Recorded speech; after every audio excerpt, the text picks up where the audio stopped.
नेता प्रतिपक्ष हमारे साथ बैठे हैं, हितानंद अग्रवाल जी, जो भाजपा से आते हैं, और अभी कहा गया कि यहाँ पे नगर निगम को जिस तरह से काम करना चाहिए नहीं कर रही है।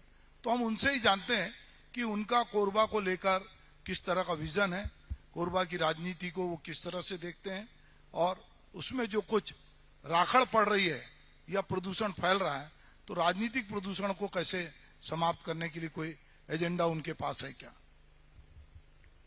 धन्यवाद भैया। सबसे पहले तो एशियन न्यूज उनकी पूरी टीम को मां सरबंगला की नगरी में आपका स्वागत अभिनंदन करता हूं। यहाँ पे मंच पे बैठे हमारे सभी अतिथिगण और सामने सभी बैठे हमारे भाइयों बहनों को सादर नंदन वंदन अभिनंदन। अभी पैनलिस्ट जितने भी हैं सबकी बातें सब लोगों ने सुना। कहीं ना कहीं और वर्तमान सरकार से और खासकर कोरबा जिले में अभी वर्तमान में कोरबा विधानसभा में विधायक और मंत्री जो हैं उसकी कार्यशैली को लगभग सभी लोगों ने नकारा है। मैं चूंकि नगर निगम में नेता प्रतिपक्ष हूं, नगर निगम में 67 वार्ड आते हैं। शहरी क्षेत्र अपन बोलेंगे कोरबा जिले के अंतर्गत तो यह कोरबा नगर निगम है, जहां समस्याओं का अंबार है।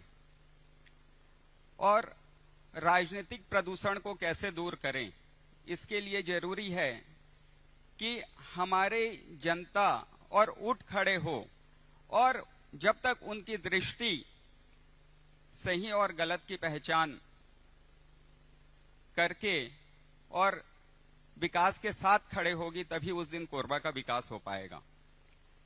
राखड़ का प्रदूषण विकराल समस्या है।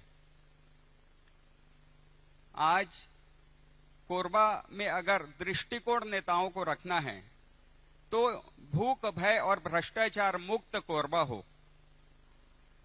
विकास युक्त कोरबा हो, ये स्लोगन के साथ चलना पड़ेगा।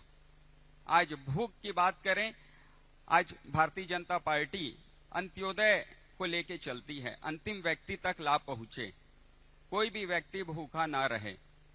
आज भ्रष्टाचार की हम बात करें तो कोरबा नगर निगम भ्रष्टाचार का अंबार है। जिस प्रकार से प्रदेश सरकार के घोटाले दिन पे दिन सामने आ रहे हैं, चाहे शराब घोटाला, चाहे कोयला घोटाला, चाहे रेत का घोटाला, चाहे राखड़ घोटाला, उसी प्रकार से कोरबा नगर निगम में भी हम समय समय पे और सड़क का घोटाला उजागर करते हैं।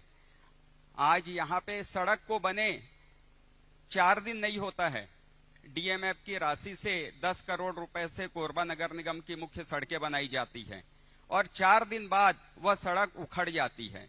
स्थानीय लोग बुलाते हैं, वहां पे जाके जब निरीक्षण करते हैं तो वहां पे गिट्टी डामर अलग हो जाता है और हाथ से बिल्कुल ऐसे रोड उखड़ जाती है।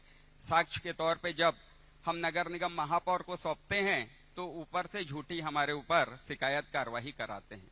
इस प्रकार से भ्रष्टाचार का बोलबाला है। एक कहावत है ना कि सैया बने कोतवाल तो भय काहे का।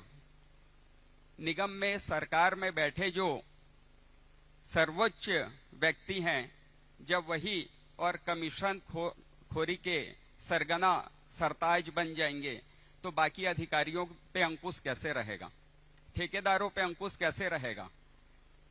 आम बोलचाल में यह सुना जाता है कि 20 से 25% का कमीशन नगर निगम क्षेत्र में दिया जाता है। राज्य सरकार के कामों में 30 से 40%, 50% तक का कमीशन दिया जाता है, चाहे डीएमएफ का कार्य हो, चाहे सीएसआर का कार्य हो। बगैर आपके 30-40% कमीशन से कम में काम आपको मिलेगा नहीं, अवार्ड नहीं होगा। सप्लाई आप करेंगे तो 40-50% का कमीशन देना है, जो काम करेगा उसको 15-20% कमाना है। यानी आप सोचिए कि 100 रुपए में से और धरातल में 25-30 रुपए भी लग जाए तो बहुत बड़ी बात है। यह भ्रष्टाचार है। इस भ्रष्टाचार से मुक्त हमको कोरबा को करना है।